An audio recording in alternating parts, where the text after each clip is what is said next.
So once the myeloma diagnosis is suspected, we need to do several tests to confirm the diagnosis. And these tests may show that the blood count is low, something called anemia. There may be high calcium level in the blood. There may be impairment of kidney function. Sometimes x-rays are necessary to look for any bone abnormalities.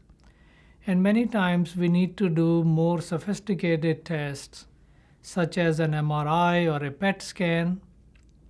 And almost all patients with myeloma require a bone marrow biopsy, not just to make a diagnosis, but to also fully understand the makeup of the myeloma cells and if there are any gene abnormalities in those cells.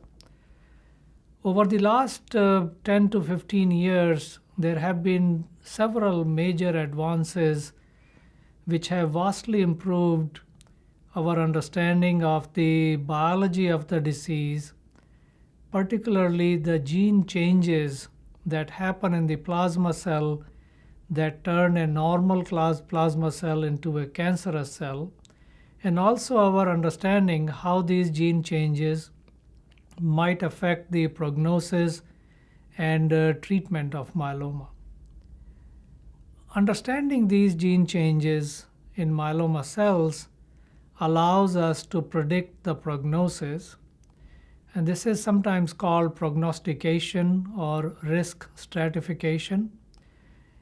And there are several ways to risk stratify. In Mayo, we generally consider 3 disease categories, and we call them standard risk myeloma, intermediate risk myeloma, and high risk myeloma. And these terminology is self-explanatory. As far as the treatment is concerned, here again there have been a lot of advances in the last 10 to 15 years. The average survival of myeloma patients has more than doubled in this time frame. And for many patients, myeloma can be managed as a chronic disease. However, unfortunately, myeloma still remains incurable.